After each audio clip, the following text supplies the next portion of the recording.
Beards, Books, and Bourbon is a spoiler-rich environment. If you haven't read or listened to this book, then you should probably go ahead and do that, because we're going to talk about it, and we're going to say all the stuff that you don't want us to say. So go back and read it, or listen to it on audiobook, and then come back and listen to us. Thanks so much, and enjoy the show.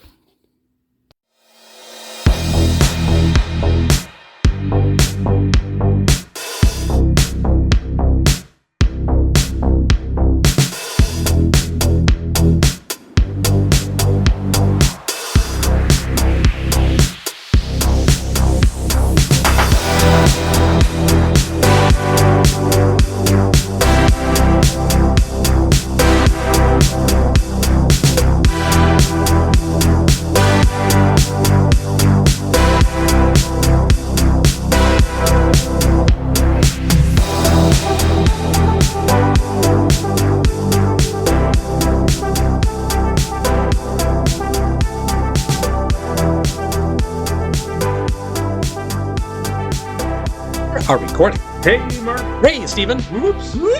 Oh, welcome back to Beards, Books, and Bourbon, and this is our fancy schmancy 15-minute or less OOPSISODE. Fancy schmancy. Well, it's not 15 minutes or less. We actually ended the previous episode early, so we have more time to talk about what we're going to talk about tonight. A little bit, but still within 15 minutes or less. Well, probably be 20. We've been cranking We've that a been little terrible bit. about this year. We've got to keep this a little bit better. Maybe season 6. Season 6 will tighten it up again. Or should it be 17 and a half minutes? Maybe it should be 17 and a half minutes. Maybe you should be willing to push it up a little. Maybe 20 minutes or less. 20 minutes or less? 20 minutes or less. Give us more time to talk. Yes, exactly. Because it seems like we have more to talk about. We are going back to our theme show, which released prior to this OOPSISODE, talking about the theory. At least we think it's prior to this OOPSISODE, but time is not what we think it is. No. In fact, it's looped or something. That's right. Or simultaneous? Simultaneous. Yeah. It's over and over and over again. Right, exactly. And our brains just can't comprehend the that. theory of conformal cyclic cosmology. That sounds hot. It does. Are you flirting with me right now? It's a CCC. Cyclic. Okay. All right. Continue on. Oh, wait. Cosmology. Hold on. And tonight's bourbon is something that not hot. It's cool because we've got a perfect night tonight. We have. Tonight's bourbon is something that we have not drank since season 1. Probably. So, tonight's bourbon is Yellowstone Select, since 1872, 7th generation family distillers. Kentucky straight bourbon whiskey, 46.5% alcohol by volume, 750 milliliters, that's the size of the bottle in case you didn't know, 93 proof, Limestone Branch Distillery Company, Lebanon, Kentucky. This was oh my God, this was an exclusive selected barrel by Gold Eagle Wine and Spirits in Libertyville, Illinois. It was aged 5 years.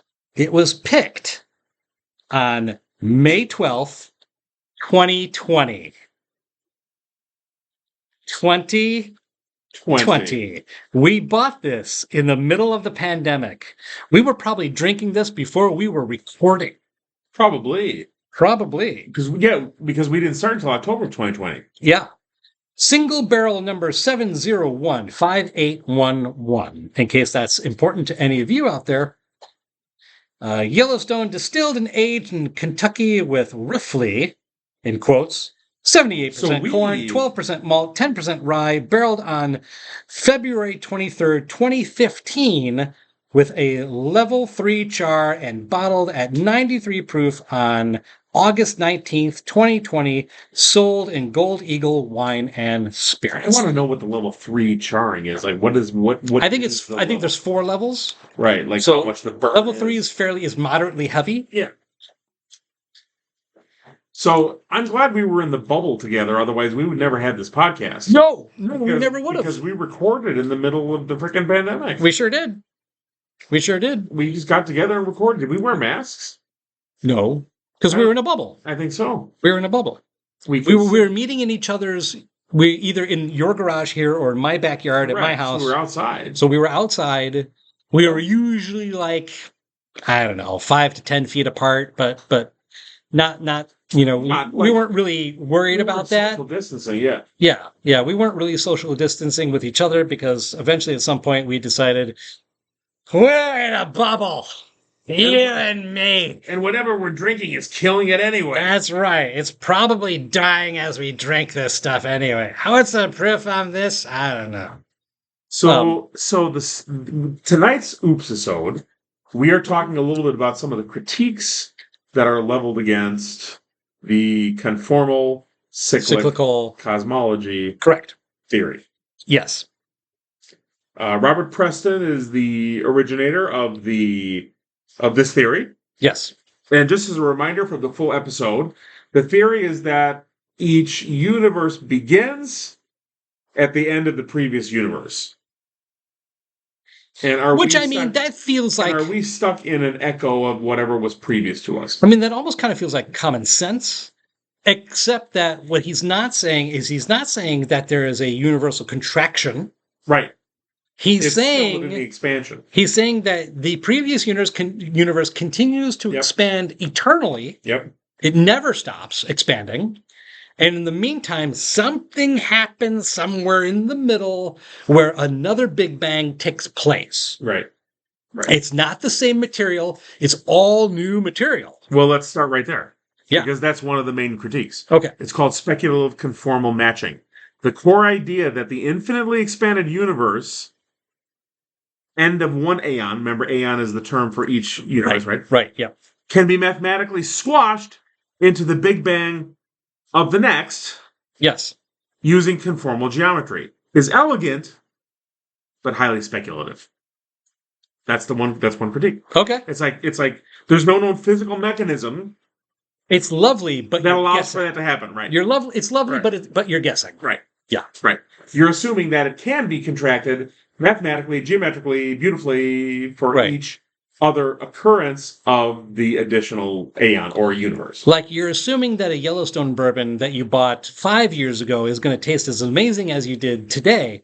And we're assuming that your beard is continuing to grow back to its normal self. Is it slower than normal? No, I trimmed it. Why?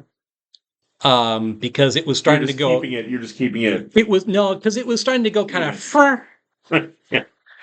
I was starting to look like Ted Kaczynski. Yes. I should be writing a manifesto. Colorado, yes, right. Yeah. So I did. Wherever it was, Idaho. I did trim it. Let's pause for a second. Let's talk about the bourbon because we're already. Hold on. What are we already like 9-10 minutes in already? 7 minutes in. Oh, hey, okay. Yeah. The bourbon's good.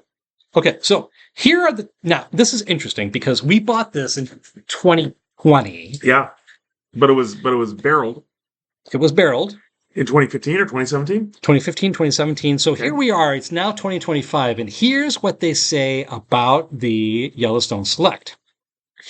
93 proof as opposed to our... Yep, that's also 93 proof. Yep. With a perfect blend of 4- and 7-year bourbons, Yellowstone Select provides a smooth yet complex flavor that skews to a more classic or traditional bourbon profile. Yep. This bottle represents a culmination of 7 generations of distilling knowledge to ensure Yellowstone remains an icon on shelves for generations to come. The nose is supposed to have rye spice with soft, leathered cherries. Yep. And I do smell leather and cherries. The leather I get strongly on this. Yes. I do. And then the palate is smoked caramel with hints of vanilla and honey. Very classic flavor. Yep. Right? The honey is distinct to this. The honey is distinct. And I think that the smoked caramel is in there also. And the vanilla, vanilla always gets kind of subsumed a little bit by caramel. A little bit. But I think it's in there. Do you smell anything, or do you smell or taste anything else? Slight orange peel? Ooh, yeah. Slight orange peel? Tiny bit. And I tend to wonder if that's a little bit of a aging process that we have here in the garage. Maybe. I mean, this is an opened bottle. It's been corked, but it's an open bottle. It's got air inside of it. It's now 5 years old. And it's 5 years old. Yeah. Well, more than that, but 5 years older than when we opened it the first time. Right. Since we opened it, it's 5 years. It's 5 years later. Right. It's a subtle orange peel. Yeah. But it's more like It's like an echo of an orange peel from a previous universe. Beards, Books, and Bourbon from another universe. Another universe. I want a point for that. I think on another planet. Yes, on another planet. Somewhere. Yes, on the planet Algaroth, where your name is Steve and my name is Chuck. Chuck. Beards, Books, and Bourbon with Steve and Chuck. And if you're not listening to Beards, Books, and Bourbon,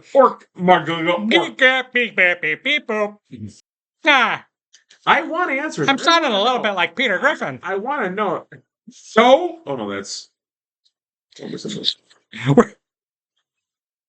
you got a little heavy, buddy. Yeah! We're going down. Yeah! Okay. I want answers. Like, the whole multiverse theory is fascinating to me. This perpetuates that a little bit. Another critique that we deal with is the critique of entropy. Yes. Okay. So, entropy, which is the march towards chaos, right? Right. It's heart of darkness. Everything falls apart. Right. This theory, the CCC theory, entropy, the heat death of the universe. Entropy increases over time. Yes, that makes sense. This theory assumes that it becomes negligible at the crossover between the universes, between aeons. Why? So does entropy stop? Which seems to violate the second law of thermodynamics, unless speculative mechanisms like loss of information in the black holes. I mean, but if we're talking about because I think remember when we talked about in the full episode, it assumes that everything is equal at the point of transformation to the next aeon. Invariability invariability. Okay. But entropy is not that. No, I mean entropy is not that. Right. I mean, I would assume that there would be, at the very least, variations on a theme. That the laws of physics in this universe may apply generally in the next, but it would have minor variations because of entropy. Well, I would think so, right? Yeah. The critique is that that's not happening. It assumes that it becomes negligible. That crossover. I guess it depends on what your definition of negligible is. Maybe so. On a grand cosmic scale, negligible is... negligible sounds like a subjective term. Sure. Unless physicists have a very specific definition of what negligible means. In their world. Like less than 1%, less than 0.1%, right. Whatever it happens to be. What's the measurement? What's the measurement, mm-hmm. Right? Mm-hmm. Right? If there isn't a measurement, then that's something that you can flub. Right. It's kind of it's like jazz. It's the grace notes. Right. Yeah. I get all wise and stuff when I'm drinking a 5-year-old bourbon. This turned out well over 5 years, I think, though. I don't think it has. I don't think it has degraded at all. I feel like it's almost gained some complexity. Yeah, and you and I tend to wonder. I mean, we have the shelf back here, and there's a lot of bourbon sitting there, and we're like, is it being impacted by the weather changes, by the fact that it's sitting here in a garage? Right. The temperature in this garage is fairly consistent. The cork is supposed to seal it, but it goes down to 0 degrees in here, and it goes up to 100 degrees in here. Right. It's like a barrel, except that because it's glass, we're not getting any tannins from the wood. Done. Right? Maybe we gotta start our own blending. Beards, Books, and Bourbon Blending Inc. I like that idea. That's a good idea. We're at 14, so we've got 6 more minutes. All right. No. No, I said 20, so we can go over. No, we can go over. What's another one? What's another critique? Another critique. Let's see. I did some research on this one. So another critique is the rejection of inflation, meaning the expansion of the universe, right? Okay. So CCC does not include inflation, which is a core feature of the standard cosmological model. Inflation explains the flatness, isotropy, and uniformity of the universe, matches observations like large-scale structures. But that's an old refute, because just recently, I thought so too. There's been a paper that came out that said that the universe is not expanding at a uniform rate, that some of the borders are expanding faster than others. And they don't know why. Which is fascinating. So that means that the inflation calculation is no longer valid. Because the assumption is that it's expanding outward in a uniform rate, essentially in a disk or a circle, all the way across the border, all the way around the entire circumference, or the entire spherical circumference, because it's not, doesn't necessarily mean that it's flat. Right. And what the latest data shows is that is not happening. That some portions are expanding faster. Like how do we wrap our heads around that idea? It's always fascinating to me, like the massive expansion of the universe at vast speeds, at vast distances. I think the only way to wrap your mind around something like that is that you have to scale it down. Yeah. Like in the previous episode where I kept talking about ripples in a pond. Yeah. Right? We're talking about the entire mass and breadth of the universe. And here comes Mark, who goes, "Oh, it's just like ripples in a pond." Oh, Jimmy Stewart. Ah, jeez. I was talking to my best friend, Harvey. He's a 7-foot-tall invisible rabbit. And he said, "Can you believe that the whole universe is expanding?" And I said, "Oh, that's fine. It's just like ripples in a pond." No. Just hold on. Don't get totally confused by this. It's really simple if you just scale it down, because the math never changes. Except it always changes. It always changes, Jimmy. You're walking on that line between being really intelligent. No. I'm walking on that line between being equally hilarious and annoying. And for Steven's friend who said that about me, no, I'm never letting this go. We're gonna be talking about this in 2029. 12. It's awesome. That's gonna be a t-shirt. It's gonna be a t-shirt. Yes, next year, 2026. That's gonna be a t-shirt. We're gonna have a t-shirt with "Good night, everybody." BBB, equally hilarious and annoying. That one might sell well. That might sell really well.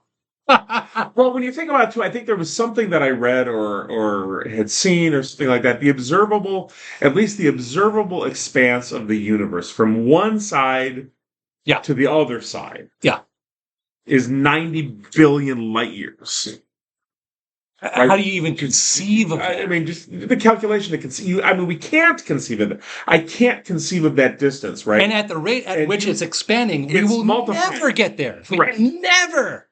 Well, and our galaxy is becoming more secluded as we go. Well, because we're a backwater galaxy. Correct. We're not actually in any of the spiral arms. Right. We're in the liminal space between the spiral arms.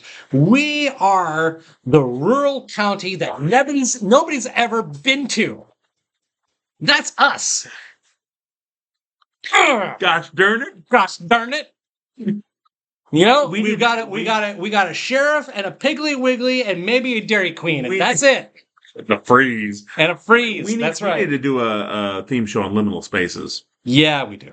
That would be kind of cool. We need to get really need to get somebody from like the local community college who can talk about as an expert about liminal spaces. Yeah. We really need to do that. Yes, that would be fantastic. And talk about the cosmos. I really need to call my uncle. Because he's a cosmologist. He's a professor at DePaul. My uncle was a computer physicist at Fermilab. Yeah. My other uncle was a dictator in a third world country.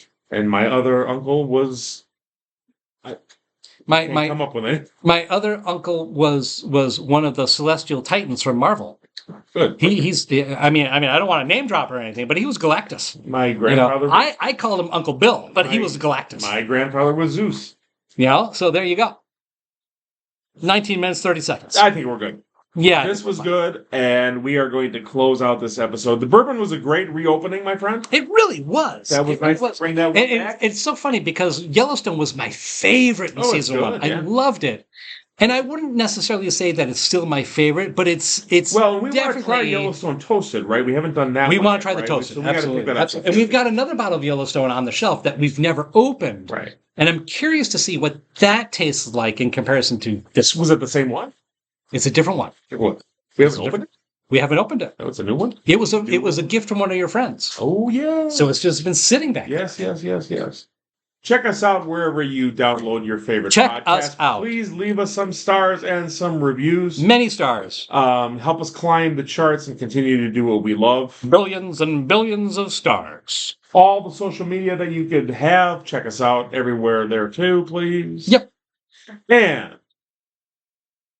if you're not listening to Beards, Books, and Bourbon, well, I guess hypothetically, cosmologically, you you poor people, you're absolutely doing it wrong. period. Period. Good night, everybody. Good night.